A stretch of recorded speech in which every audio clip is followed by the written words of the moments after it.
இன்று சர்வபீம ஏகாதசி. மகாபாரதத்தின் பொழுது பீமனுக்கு சாக்ஷாத் வியாச முனிவர் இந்த ஏகாதசி நாளில் விரதமிருந்து விஷ்ணு பகவானை வழிபட்டால் இழந்த ராஜ்யத்தையும் அஷ்ட ஐஸ்வர்யங்களையும் பெற முடியும் என்று அறிவுரையாக கூறினார். அதன் சார்பாக கடைபிடிக்கப்பட்ட இந்த ஏகாதசி தான் சர்வபீம ஏகாதசி. ஐஸ்வர்யங்களை பெற்றுத்தரக்கூடிய அரிதான நாட்களில் இந்த ஒரு சர்வபீம ஏகாதசியும் ஒன்று. இந்த நாளில் இந்த விஷ்ணு பகவானின் ஸ்தோத்திரத்தை ஒரு முறை சொன்னாலோ கேட்டாலோ கையில் ₹1 இருந்தால் கூட அது 1 கோடியாக மாறும். இன்று அனைவரும் கட்டாயம் ஒரு முறை கேளுங்கள். அதுக்குள்ள போறதுக்கு முன்னாடி இதுதான் முதல் முறையா நம்ம சேனலுக்கு வந்திருந்தா சப்ஸ்கிரைப் பட்டனை கிளிக் பண்ணுங்க. தினந்தோறும் உபயோகமான ஆன்மீக பதிவுகளை பெற நோட்டிபிகேஷன்ல இருக்கிற பெல் ஐகானை கிளிக் பண்ணுங்க. இந்த வீடியோவை லைக் பண்ணுங்க. ஓம் ஸ்ரீ வெங்கடேஷ பத பங்கஜ தூலி பங்கிஹி संसार सिंधु धरणे धरणिर्नवीना सर्वागपुञ्जहरणाय च धूमकेतुः पायादनन्य शरणं स्वयमेव लोकं शेषाद्रिकेह तव कीर्तितरङ्गभुञ्ज आभूमिनाकमपि तव सकलान् पुनानः मत्कर्णयुग्मविवरे परिगम्य सम्यक् कुर्यादशेषमनिशं कलुतापपङ्खं वैकुण्ठराजसकलोऽपि धनेशवर्गो नीतोपमानसरणिं त्वयि विश्वसित्रा तस्मादयं न समयः परिहासवाचाम् इष्टं प्रपूर्य कुरु मां कृतकृत्यसङ्घं श्रीमन्नारास्तु गतिचित्तनिगांश्च केचित्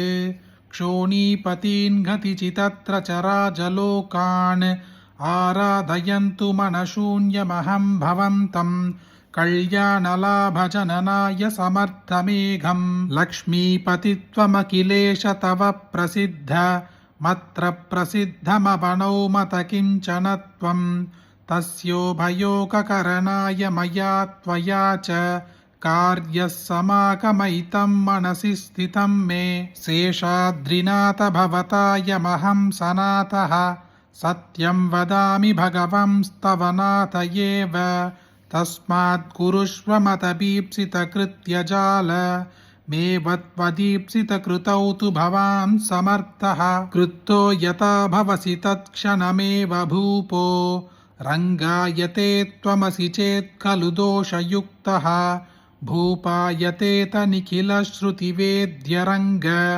इच्छां यतस्त्ववतया जलवृष्टिपादम् अङ्गीकृतं सुविरुतं भगवंस्त्वयेति मद्भक्तपोषणमहं सततं करोमि आविष्कुरुस्व मयि सत्सततं प्रदीने चिन्ताप्रहारमयमेव हि योग्यकाल सर्वाषु जातिषु मया तु समत्वमेव निश्चीयते तव विभो करुणाप्रवाहात् प्रह्लादपाण्डुसुधपल्लवकृक्रकादौ नीचो नमादि मम कोऽप्यत एव हेतोः सम्भावितास्तु परिपूतिमदप्रयान्ति धूर्ता जपं हि कपटैकपरा जगत्यां प्रोक्ते तु वेङ्कटविभो परिणामकाले स्यात् वैपरीत्यमिव कौरवपाण्डवानां श्रीवेङ्कटेश तव पादसरोजयुग्मे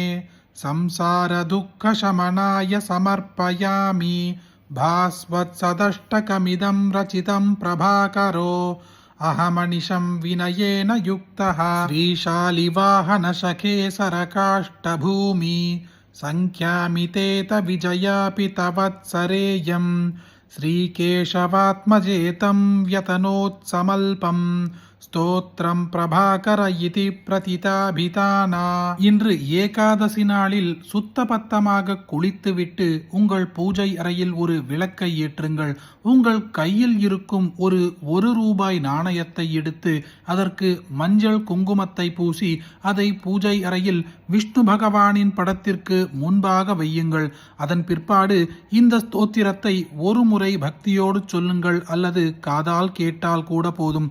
அதன் பிற்பாடு வழிபாடு விஷ்ணு பகவானுக்கு தீபதூப ஆராதனைகளை காண்பித்து ஏதாவது இனிப்பு பதார்த்தத்தை நிவேதனமாக வைத்து உங்கள் ஏகாதசி பூஜையை முடித்துக் கொள்ளுங்கள். அதன் பிறகு இந்த நாணயத்தை உங்கள் பர்சில் வைத்துக் கொள்ளுங்கள் அல்லது வீட்டில் பணம் வைக்கும் பீரோ போன்ற இடத்தில் வைத்துக் கொள்ளலாம். இதுபோல் செய்தாலே ₹1 கூட 1 கோடியாக மாறி அஷ்ட ஐஸ்வர்யங்களும் உங்களை சேரும். எளிமையான இந்த வழிபாட்டையும் பரிகாரத்தையும் இன்று வீட்டில் செய்தாலே உங்களுக்கான நன்மை கட்டாயம் கிடைத்துவிடும்.